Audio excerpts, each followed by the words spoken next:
several schools in Greater Manchester. Hello, Taryn.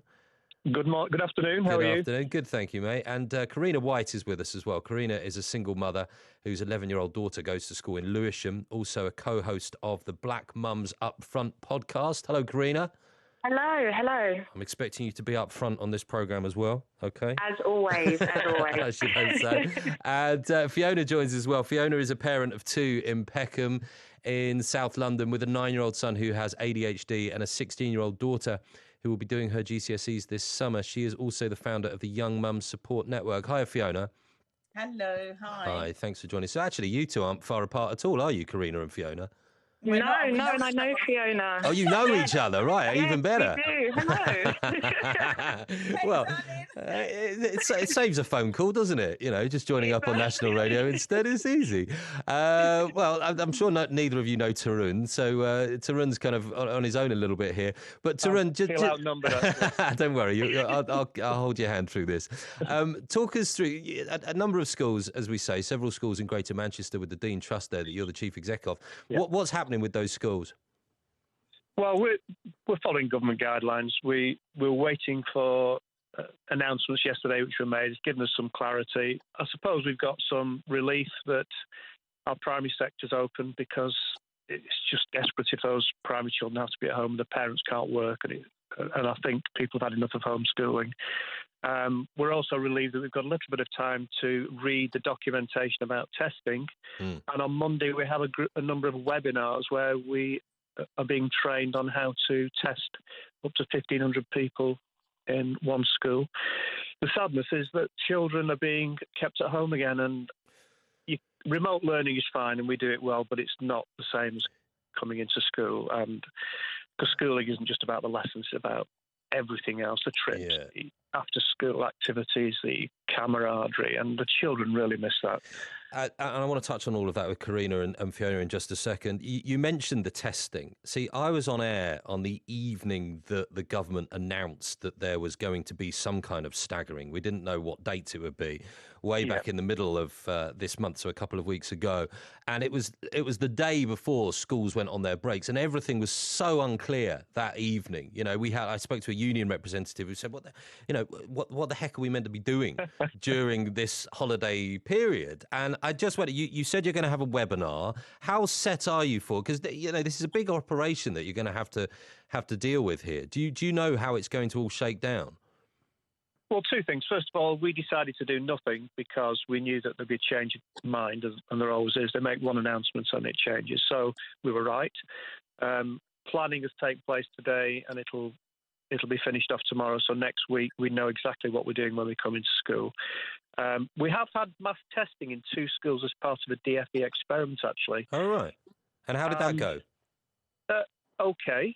But it was carried out by 7 or 8 professional medics. Right, okay. The biggest issue was getting the parents to sign the consent forms, because you can't do it by opt-out by saying, if you don't say anything, we'll test your child. You have to do it the other way around. So that's a complete logistical nightmare, because some parents are suspicious, some people don't get the forms back. So you could be testing half a class, and almost what's the point? What's the point? Yeah, no, that's an interesting. But have you had any feedback as to what it might have been? Because you're saying you think it might have been because they were suspicious and not getting the forms back. But did you get any clarity on that? Did you get any actual proper responses as to why, or is that just a guess on your part? No, it's not a guess. We've got some inner city schools, and we have one school in particular which has got a really mixed heritage, and communication's been quite difficult in terms of we send things out in various languages and so on. But that's hampered the speed of response. Eventually they will say yes, but if we're supposed to be testing, but for example, the child is tested positive, they go home. Their friends around then have to be tested every day for 7 days. They can stay in school. Now, that's just one class. We could have umpteen of those across the school, and the capacity for testing then could be quite difficult. Yeah, okay. It's not been thought through fully. We're spending all next week working out how we can do this, finding space and so on. In one of our schools, actually the local authority, Knowsley, they're bringing in mobile testing centres so that we can send the children out to them to be tested, and then they come back in. That's all resources, though, isn't it? Brilliant. Space, resources for that kind of thing. Yeah, we don't have. Some schools are so crowded, some we don't schools, have anywhere, really. Some schools can, some schools Well, we'll do can't. it because it's the right thing to do. I mean, Yeah. I should have started by saying it is the right thing to do. Where does it and leave we've got exams? some time to think about it now. Where does it leave exams, all of this? Well, some of our year 11s in some of our schools have only been in school for half the time up to now. I think the government are right to say examinations will continue, because if we suddenly announce to year 11 there'll be no examinations, that would be a demotivating factor. So whatever happens, I think we need to keep hold of that silver thread that there will be some form of examination. Yeah, but you're right in saying, because attendance levels are down in all sorts of parts across the country, really, aren't they? When you look at some of the percentages, and you've got to ask yourself, how is that fair ultimately? Yeah. Well, it's not fair, and there is a north-south divide, and I hate to use that term, but we have been hit harder in the north, and we've had to close 2 schools. I think one school we had 43 positive staff cases of COVID, and we were hanging on. I think we had 56 staff off in one day, and in the end we said, right, we're going to have to close. we closed for 2 days, came back into it, and in fact, those staff now, they should be in all the time, so that'll be great. Yeah, no, maybe so. Do you want to just hang on there, Tarun, because I might come back to you on a couple of the points that are raised here. One of you guys, I couldn't tell whether it was Karina or Fiona who was kind of agreeing with that point there, that it's a bit unfair in terms of it being a level playing field with children going ahead of exams. Was that for you, Fiona? Yeah, it was. I mean, I speak from a parent who has a child in year 11 I'm trying to keep her motivated, and what Tarina's just highlighted is that we really cannot tell these children that exams are not going ahead. It's already a struggle for us as parents to say, come on, get your studies, do this, without feeling that you're putting too much pressure on them, because it's very uncertain for us and also for them. And then when you're hearing, is the exams going to go ahead? I've also got a teacher network around me as well, and they're kind of like unsure as to what to say. So, we do need some answers and a bit more clarity and guidance as to what is going to happen. But who are you after the answers from government? Because, you can hear from Tarun there that teaching staff are being rushed off their feet, aren't they? All of this laid at their door during the holiday, the announcement on testing the day before most schools broke up. They're kind of firefighting with a lot of this at the moment. Yeah, absolutely. And the thing is what we've got to realise is, when something is totally out of our control, nobody can do anything about what's currently happening. Government are going to decide what they're going to do, and they're going to do things the way that they choose to. What we do need is some form of parent empowerment forum, or something that we can support our children to navigate them through this, because what we've got to think about is, what is the fallout from this, and what happens post summer or at the lead up. Already, as Tarina's highlighted, there's been a lot of children that haven't been in, a lot of children that had to self-isolate or shield. There's been a number of things happen out of teachers' control and everybody else's control. What can we do to help these children and to help us as parents keep these children motivated to continue with their studies and feel like their future is bright, because they must be thinking, what's going on? Well, how motivated is your 16-year-old daughter? Because as I mentioned, she's going to be doing her GCSEs this summer. How up for it is she? She's up for it, I'll be honest with you, but I'm not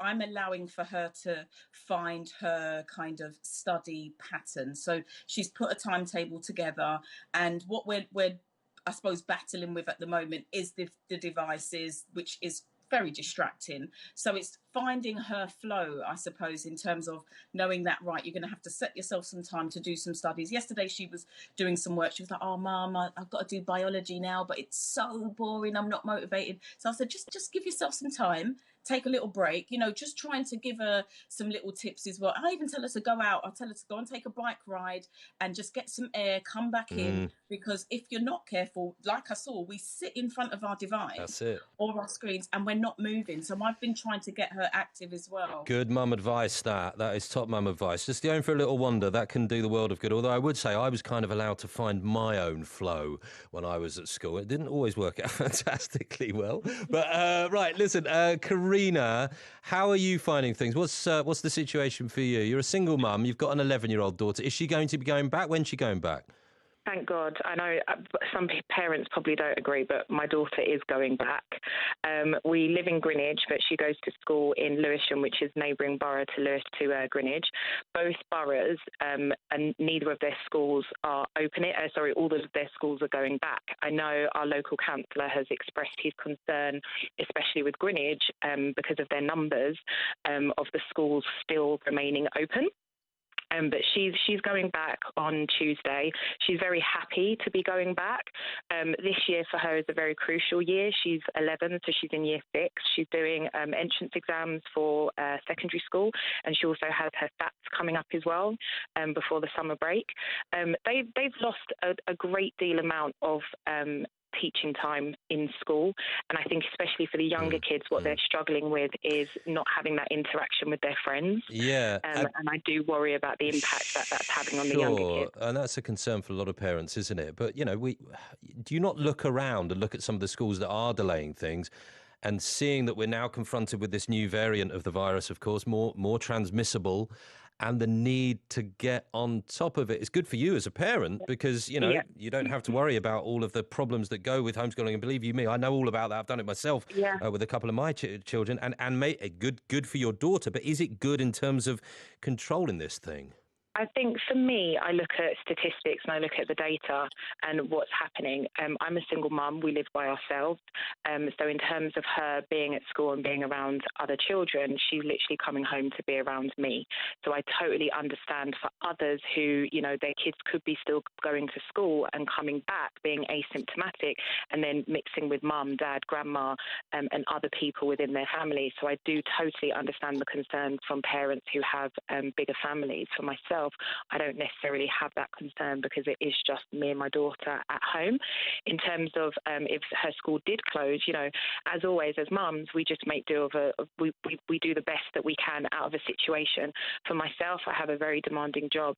So if her school did close, it would be a case of literally trying to balance working from home as well as trying to homeschool her and preparing her for tests. Tough so going, isn't it? It's a catch-22. If the schools stay open, you have an issue there. If the schools close, you have another issue. So it's literally a catch-22. There is no right or wrong answer at this point. And Fiona, how are you with the old connectivity in your house and access to all of the gear that you need? Well, you know, I speak from a place of gratitude and privilege that we do have Wi-Fi, we do have devices, and I have access. When I need help, I know to put my hand up and say, hello, I need some help over here. So I know who to ask. Also, my 9-year-old, who is in a Southwark school, who is not going back apparently until the 18th, he now will be at home with me. My daughter will be obviously going back because her school is in the Lewisham Borough, but he will be at home. But I think what some of us have had is a bit of prep, which is, so he's all his schooling is going to be on, or virtual lessons will be on a platform called Google Classroom.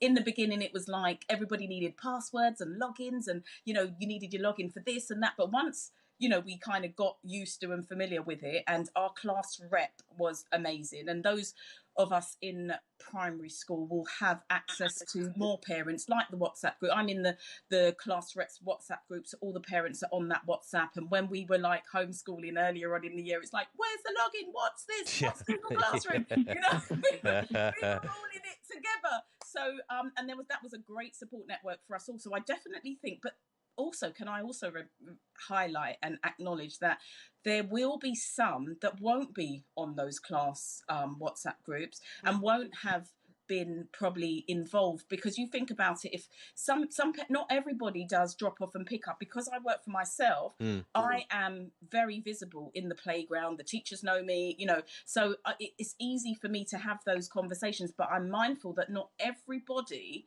has that. Yeah, that's a good point as well. Just a final one to you, Taryn. I think you're still there, aren't you? I am, yes. I think it's difficult, isn't it? Because each parent will speak to their children. And my kids are 7 and 9, right? So my oldest is the same age as Fiona's youngest there. And you look at your children and you say to them, "You doing all right? You doing okay? How you feeling about school? How you feeling about all this COVID stuff?" And they try and give you an answer, and you take it on face value, but you look at them and you think, how are you really dealing with all of this? And they can't explain it to you in the way that an adult can. They just can't. They've got nothing to compare it to, and they haven't got the vocabulary and all of that kind of thing.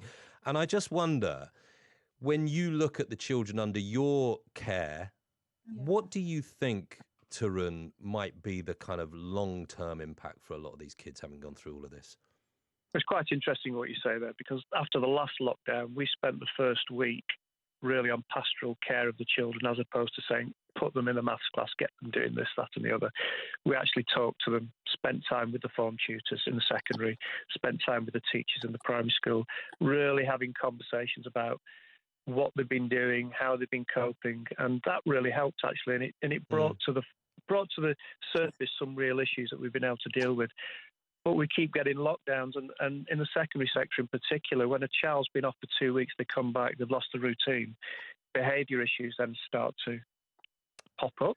Yeah. We expect them, but those are increasing, and we're really strict in our schools, and the children find that difficult to go home, come back, go home, come back, and they get quite upset because they don't know where they stand. And I think long term, we have to do some serious work with them, probably into the summer term, when we can start to do some activities with them as well, some social activities and some extra activities and some trips and other things, which is the richness of schools. And just before lockdown, we had one school, the day of lockdown, they were going to produce Oliver, the musical, and they've been practicing for months. And we had to say, it's not happening. Yeah. Now, you can imagine, can't you? The adrenaline that they've been building up for weeks and the parental pride and everything else. And all they've got is the brochure for the evening as a memento. Well, might be worth a few pounds in a few years. Do you know what? As you say, in a few years' time, that'll take on a whole different meaning, won't it, when they're looking back as adults? But there's no right answer as far as we're concerned. We just have to. We know the children, and we just have to look after them, and that's the key thing. That's the role, whether you're a teacher, a parent, a carer, or whatever it might be. Listen, really nice to talk to all of you. Thank you very much. Thank you. Happy New Year. Hopefully it'll work out one way or another, and the best of luck to those who are doing exams as well. Thanks very much. Taryn Kapoor, who's Chief Exec of the Dean Trust. They got a bunch of schools in Greater Manchester. Karina White there as well. You heard from. Her daughter goes to school in Lewisham, and her mate Fiona down there in South East London as well. Parent of 2 kids in Peckham, South London. Thank you for your texts on this issue. And listen, thank you as well for your texts, suggestions for your best albums and singles